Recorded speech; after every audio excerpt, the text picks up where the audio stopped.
There's so many different types of stretches out there, and today we're going to be using a term PAILS and RAILs. PAILS and RAILs stand for progressive angular isometric loading and regressive angular isometric loading. It's relative to a joint that we're stretching.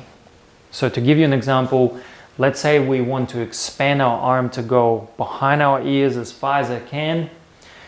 The progressive angle is going to be going this way, and regressive angle is going to be going behind. This is where we're trying to expand our arm, right?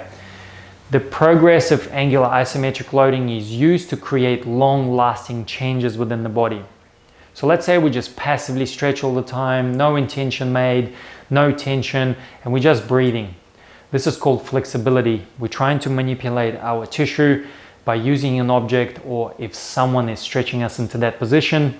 But we want to use mobility, and we want to create long-lasting changes so that we can keep those ranges long-term. So the isometric contraction is utilized to train the brain to be safe in those positions. So you're not necessarily lengthening the muscle, you're just telling the brain that you're safe. So let's say I'm stretching my pinky and I'm never going down past the certain point. So I apply isometric contractions both into regressive and progressive angles to tell the brain that we're simply safe. The Golgi tendon within the body is a mechanism to protect the joint from overstretching. So when you're running, you roll the ankle, the tissue contracts super fast to protect the joint from overstretching and further damaging the joint.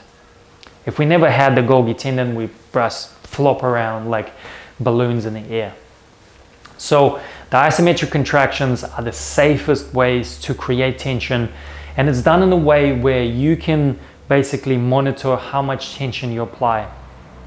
So you can go from 20% up to 100% tension because it's done from within. So let's say I'm stretching my pinky again and I'm applying as much tension as possible. That's because I know that I've been training it, and applying 100% effort is not going to overstretch or damage my muscle. But I can also scale back. So let's say I'm starting a program and I'm applying only 20% effort. That is still isometric contraction. And over time you can amplify that, and you can actually stretch and go 20%, 40 after a few seconds, 60, and then stop at 60. And then next session you can, scale up and go to 80% or 100. And then whatever that duration that you hold, you're training the muscle to be super strong in that, under that duration. So this is an example of PAILS and RAILs technique applied in a stretch. So let's say I'm doing a shoulder flexion. This is my end range. In here, I'm just going to focus on my breathing, no tension, just stretching my shoulders, making sure that I'm not pinching anywhere. And I'm putting myself into the parasympathetic state, the rest and digest state, by focusing on long, deep and slow inhalations and exhalations. After a certain period of time, 1 minute to 2 minutes passive stretch, I then start to apply isometric contractions and resist down into the ply box at 20% effort first. And then if I want to amplify, I go to 40%, I resist a little bit harder, 60%, I start to amplify, and then if I want to stop at 60, that's where I hold, or I can push a little bit further, 80% effort or 100, and then I relax. After 20 seconds, I sink a little bit further. The body gives me a little bit more range because it feels safe in that position by applying the contractions. And then from here is the rails contraction. So we want to go and expand up. So I lift off the box, making sure I don't change anything.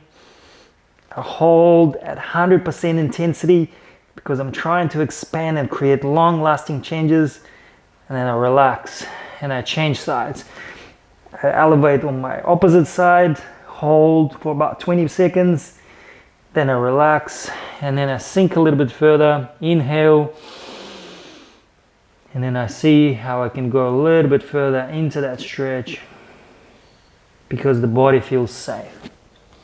And that is an example of how we apply PAILS and RAILs in the stretch.